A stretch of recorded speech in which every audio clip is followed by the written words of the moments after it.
네, 하나님께서 오늘 우리에게 주신 말씀은 창세기 42장 말씀입니다. 말씀이 좀 길지만은 같이 합독해서 읽도록 하겠습니다. 제가 가진 성경은 66면에 있습니다. 같이 합독하겠습니다. 그들이 곡식을 나귀에 싣고 그곳을 떠났더니 한 사람이 여관에서 나귀에게 먹이를 주려고 자루를 풀고 본적 그 돈이 자루 아귀에 있는지라. 그가 그 형제에게 말하되 내 돈을 도로 넣었도다. 보라 자루 속에 있도다. 이에 그들이 혼이 나서 떨며 서로 돌아보며 말하되 하나님이 어찌하여 이런 일을 우리에게 행하셨는가 하고 그들이 가나안 땅에 돌아와 그들의 아버지 야곱에게 이르러 그들이 당한 일을 자세히 알리어 아뢰되 그 땅의 주인인 그 사람이 엄하게 우리에게 말씀하고 우리를 그 땅에 대한 정탐꾼으로 여기기로 우리가 그에게 이르되 우리는 확실한 자들이요 정탐꾼이 아니니이다. 우리는 한 아버지의 아들 12 형제로서 하나는 없어지고 막내는 오늘 우리 아버지와 함께 가나안 땅에 있나이다 하였더니 그 땅의 주인인 그 사람이 우리에게 이르되 내가 이같이 하여 너희가 확실한 자들임을 알리니 너희 형제 중에 하나를 내게 두고 양식을 가지고 가서 너희 집안의 굶주림을 구하고 너희 막내 아우를 내게로 데려오라. 그러면 너희가 정탐꾼이 아니요 확실한 자들임을 내가 알고 너희 형제를 너희에게 돌리리니 너희가 이 나라에서 무역하리라 하더이다 하고 각기 자루를 쏟고 본적 각 사람의 돈 뭉치가 그 자루 속에 있는지라. 그들과 그들의 아버지가 돈 뭉치를 보고 다 두려워하더니 그들의 아버지 야곱이 그들에게 이르되 너희가 나에게 내 자식들을 잃게 하도다. 요셉도 없어졌고 시몬도 없어졌거늘 베냐민을 또 빼앗아 가고자 하니 이는 다 나를 해롭게 함이로다. 르우벤이 그의 아버지에게 말하여 이르되 내가 그를 아버지께로 데리고 오지 아니하거든 내 두 아들을 죽이소서. 그를 내 손에 맡기소서. 내가 그를 아버지께로 데리고 돌아오리이다. 야곱이 이르되 내 아들은 너희와 함께 내려가지 못하리니 그의 형은 죽고 그만 남았음이라. 만일 너희가 가는 길에서 재난이 그에게 미치면 너희가 내 흰머리를 슬퍼하며 서울로 내려가게 함이 되리라. 아멘. 네. 이 기근으로 인해서 이제 애굽에 내려간 그 요셉의 형들은 이 총리가 된 그 요셉, 그 음한 이야기에 주눅이 잔뜩 들었습니다. 정탐꾼으로 몰려서 전부 다 사흘간 감옥에 갇히기도 했고요. 또 시몬을 인질로 삼아서 이제 베냐민을 데려와라. 아우를 데려와라. 그래야 내가 너희들을 정탐꾼이 아니라고 인정을 해줄 것이다. 조건부 약속을 듣고 이제 귀환길에 올랐습니다. 요셉의 형제들은 이 정탐꾼으로 오해를 받을 때에 위기감을 느꼈죠. 그리고 약 20년 전, 그러니까 요셉이 17살에 잡혀갔으니까 30살에 총리가 돼서 13년이 지났어요. 그 다음에 7년의 흉년의 기간이 지났단 말입니다. 그러니까 한 20년 됐어요. 그리고 또 흉년의 기간이 지금 진행 중인데 이것도 아마 1, 2년이 지난 때일 것입니다. 그래서 토탈 보면 한 22년 정도의 시간이 아마 지난 그때가 된 것이죠. 근데 그 이전에 요셉을 그 팔아먹었던 일이 다 이제 머릿속에 잊혀져 갈 그때쯤 해서 이 일이 양심의 가책으로 지금 느껴지기 시작하는 겁니다. 이것은 하나님께서 그 요셉의 일 때문에 그 요셉의 일로 이 사람들에게 간섭하기 시작했다는 것이죠. 그래서 42장 21절 말씀 우리가 읽지 않았는데 이런 말씀이 나와요. 우리가 아우의 일로 말미암아 범죄하였도다. 그가 우리에게 액을 할 때에 그 마음의 괴로움을 보고도 듣지 아니하였으므로 이 괴로움이 우리에게 임하도다. 이런 이제 양심의 가책을 느끼기 시작하는 겁니다. 그리고 28절 오늘 이 말씀 28절에 자루 속에 있는 돈을 보고 또 한 번 양심의 가책을 받고 있어요. 그리고 두려움을 느낍니다. 그 돈을 보고 이 형제들이 이제 정탐꾼이 아니라 야, 이거 잘못하다가 도둑으로 몰려서 큰일 나겠구나. 이런 생각을 하게 되는 거죠. 28절 말씀 한번 같이 읽어볼게요. 그가 그 형제에게 말하되 내 돈을 도로 넣었도다. 보라, 자루 속에 있도다. 이에 그들이 혼이 나서 떨며 서로 돌아보며 말하되 하나님이 어찌하여 이런 일을 우리에게 행하셨는가? 이렇게 생각을 합니다. 이 일 때문에 자기들이 지었던 죄가 하나님께서 그 죄를 아직도 기억하고 계시고 이제 우리에게 이 일로 간섭하기 시작하시는구나. 이런 생각이 들기 시작하는 거예요. 여러분, 양심의 가책은 하나님께서 주시는 것입니다. 아무리 우리가 잊고 있더라도요, 하나님께서 건드리시면은 그것이 머릿속에서 드러나는 것입니다. 이 죄로부터 돌이키고 하나님과 화해하고 또 사람과 화해하라. 이것이 양심의 가책을 주신 하나님은 그 선물이라는 거예요. 양심의 가책은 우리에게 주시는 선물입니다. 우리가 가책이 될 때는 죄를 고백하고 죄에 대해서 아파하고 회개해야 합니다. 그래야 하나님과의 관계도 회복되고 사람과의 관계도 회복할 수 있는 것입니다. 아마도 요셉을 판 사건은 아마 두고 이 가정을 불행하게 만들었을 것입니다. 가정의 어두운 그림자가 항상 그 20몇 년 동안 보이지 않게 그 어둠이 드리고 있었던 것이죠. 어떻게 보면 아마도 짙은 트라우마가 있었을 것입니다. 그래서 그 형제들 앞에 시몬이 결박되는 그 모습을 보니까 이 형제들이 이제 요셉과 같은 전철을 밟지 않고 싶은 거예요. 시몬을 반드시 데려와야 되겠다. 요셉과 같이 그렇게 팔려가지 않고 이국에서 이들은 죽었다고 생각하는데 죽도록 그렇게 내버려 두지 않아야 되겠다. 이렇게 생각을 하는 거예요. 그래서 양심의 가책이 이들 안에서 그냥 죽어있던 그 형제 애가 살아나게 하고 그 인간성을 회복시키는 그런 역할을 하고 있는 것입니다. 그런데 이 가정의 문제는 형제에만 있는 것이 아니에요. 이 아버지 야곱에게도 엄청난 문제가 있는 거예요. 야곱은 이 총애하던 요셉이 없어지니까 이제 베냐민에게 집착을 해가지고 너무 강하게 베냐민을 붙들고 있는 것이죠. 편애하고 집착합니다. 아들들이 생각하기에는 이 베냐민을 좀 빨리 데려가야, 애굽에 데려가야 시몬을 구할 수 있겠는데 이 아버지를 설득하기가 쉽지가 않은 거예요. 그래서 애굽에 있었던 일을 좀 각색을 해가지고 아버지한테 이야기할 때 좀 각색을 해요. 어떻게 각색하는가 보면은 33절에 보면은 그 땅의 주인인 그 사람이 우리에게 이르되 내가 이같이 하여 너희가 확실한 자들임을 알리니 너희 형제 중 하나를 내게 두고 가라고 이렇게 이야기를 했다는 거예요. 너희 형제 중 하나를 내게 두고 가라고 이렇게 이야기했다는 거예요. 시몬이 결박되어서 감옥에 있는데 그 이야기를 안 하는 거예요. 이 요셉의 형제들이 이렇게 이야기하니까 듣는 사람은 하나를 여기에 두고 가라.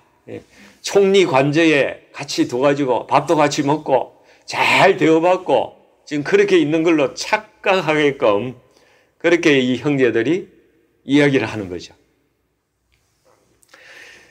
형제들 전부 다 사흘 동안 옥에 갇혀 있었다는 이야기는 입에도 뻥긋하지 않습니다. 이유가 있어요.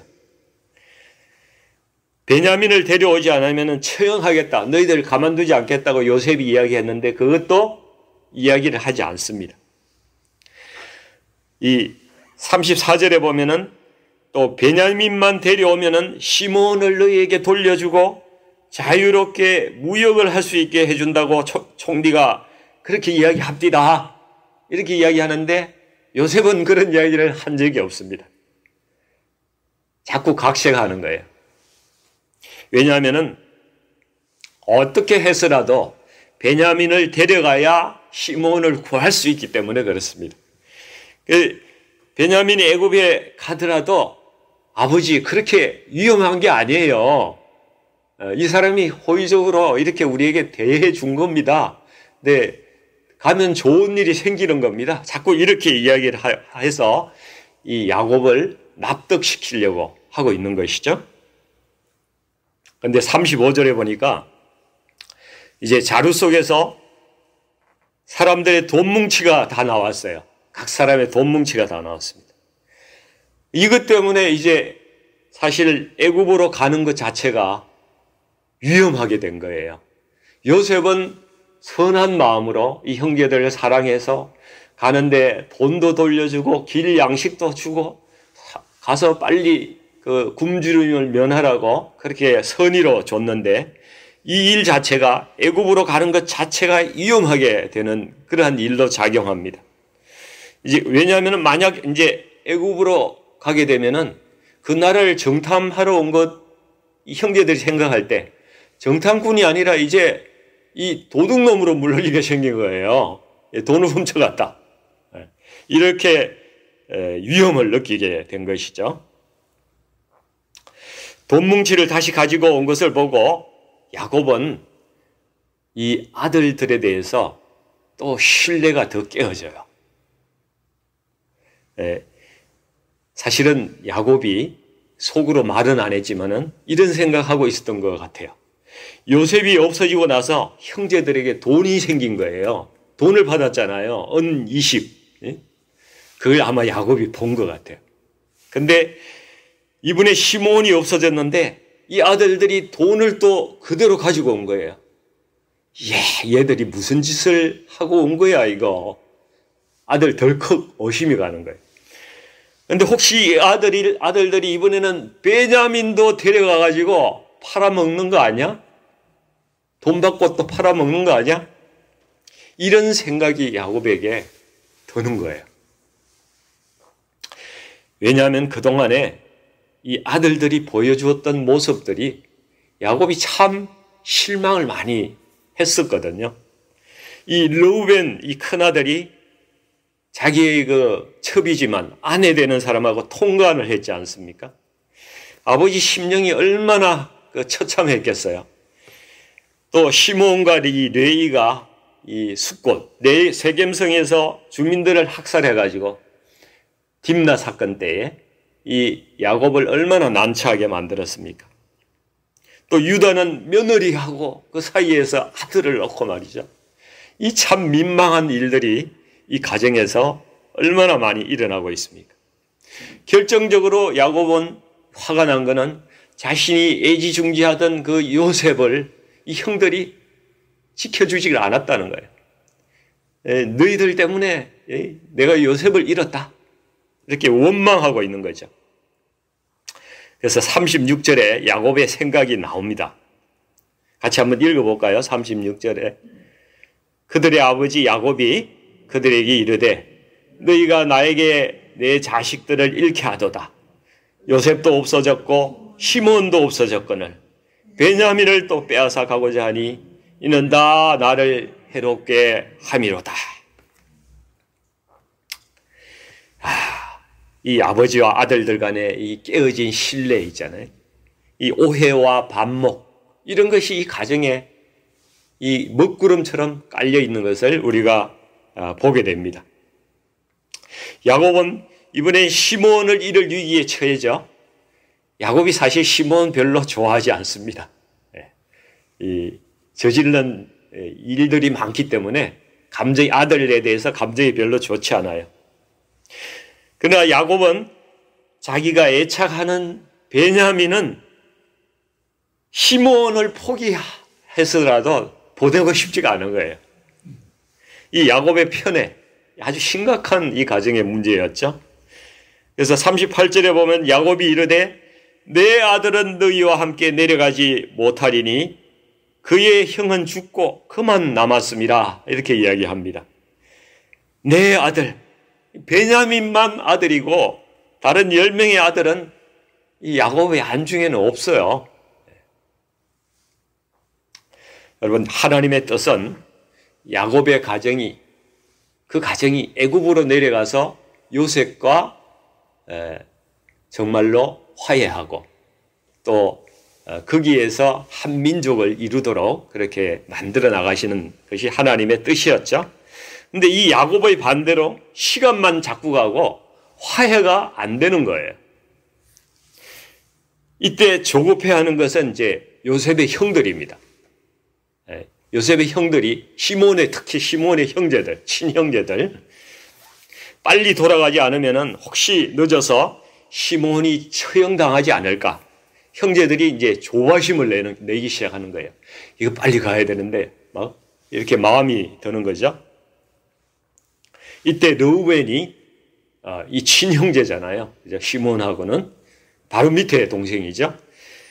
자신의 두 아들을 걸고라도 베냐민을 데리고 애굽으로 가겠다고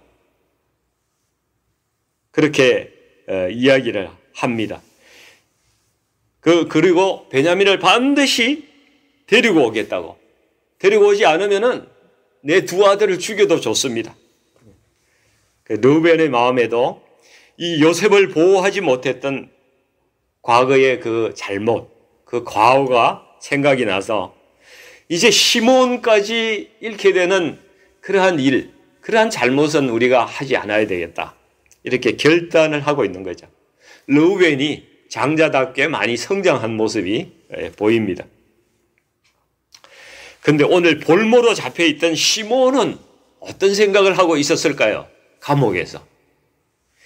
오늘 설교의 제목을 시몬의 눈물이라고 이렇게 지었습니다. 그런데 성경에는 시몬이 혼자 인질로 잡혀가지고 감옥에서 무슨 생각하고 있는지, 눈물을 흘렸는지, 뭘 했는지 아무런 언급이 사실은 없습니다. 그냥 제가 시몬의 눈물이라고 이렇게 한 거예요. 그렇지만 마음이 괴롭고 초조했겠죠. 형제들이 베냐민을 데리고 빨리 돌아와야 자신이 살 수가 있는데 한참 시간이 지나도 오지를 않는 거예요. 마음이 점점 불안해지고 초조해집니다. 감옥에서는 할 일이 없어요. 시간만 많습니다. 그러니까 이런저런 생각 많이 하게 되죠. 저 총리가 왜 하필 나를 잡아가지고 이 감옥에 가두었을까? 왜 나지? 이런 생각도 하겠죠. 내가 잘못 살았나?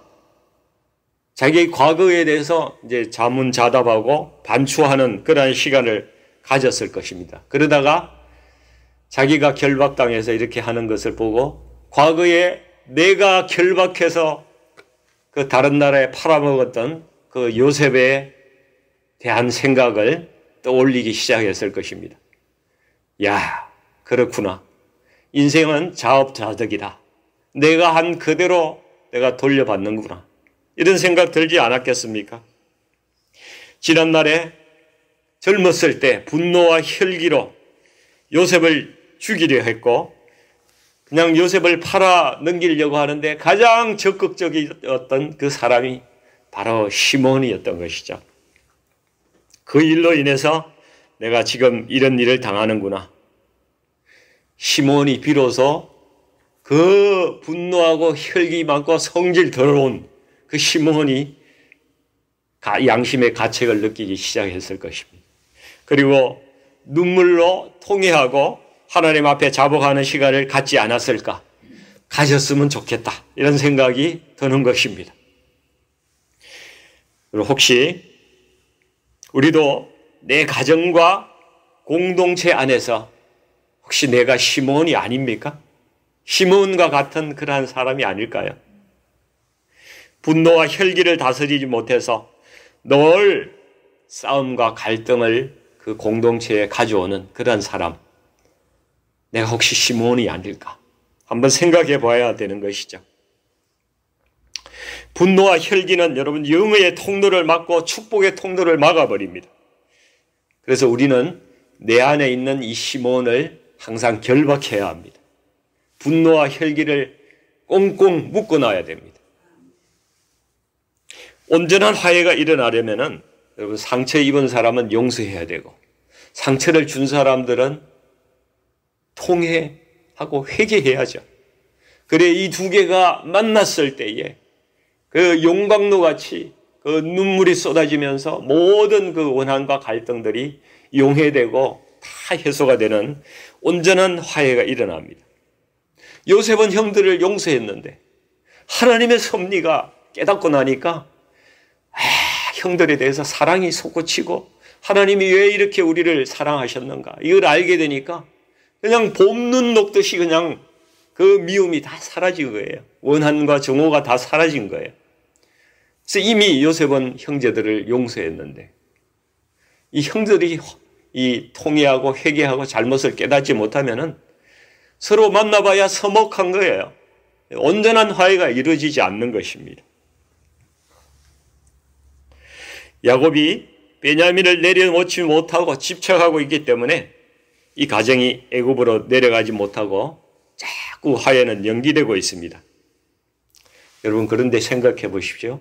이 연기된 시간 동안에 초조해진 이 형제들이 자기를 돌아보게 되는 거죠. 이거 이렇게 살아서는 안 되었던 것인데 우리가 요셉의 일로 우리가 이 일을 당하는구나. 잘못했구나. 이런 회개의 기간을 하나님께서 주고 계신 것이라고 생각이 됩니다. 요셉의 형들은 애굽의 총리인 이 요셉 누군지 모르지만은 애굽의 총리를 두려워하고 있어요. 그 사람의 생각과 마음이 뭔지 모르기 때문에 그런 거죠. 요셉은 이미 형들에 대해서 사랑과 그 신뢰와 그 또 긍휼한 마음으로 가득 차 있는데 그것을 모르는 거예요. 온전한 화해도 서로의 마음이 무엇인지 서로 알 때 잘 이루어지는 것입니다. 마찬가지로 하나님이 어떤 분인지를 잘 모르면요. 하나님이 두렵습니다.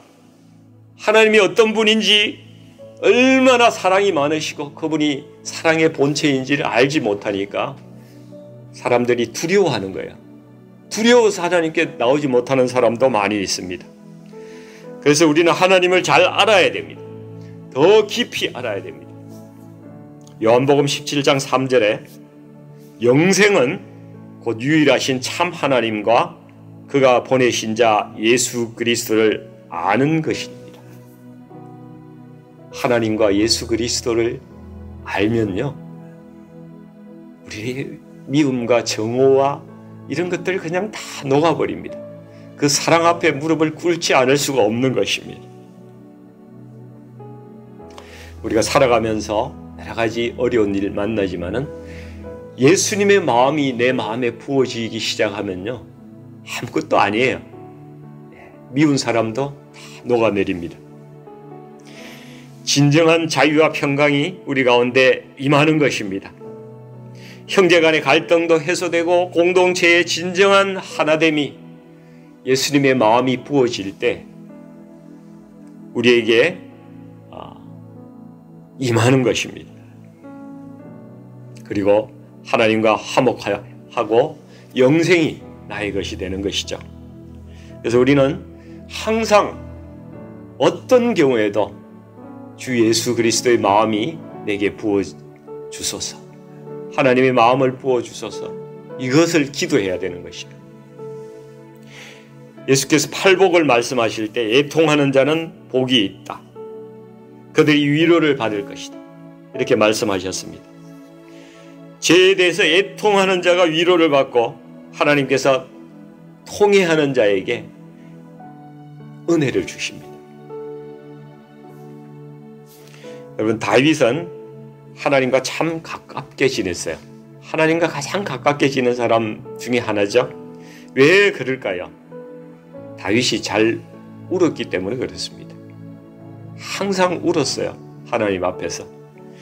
하나님을 향해서 기도하면서 맡기고 어린아이처럼 울 수 있는 사람은 복 있는 사람입니다.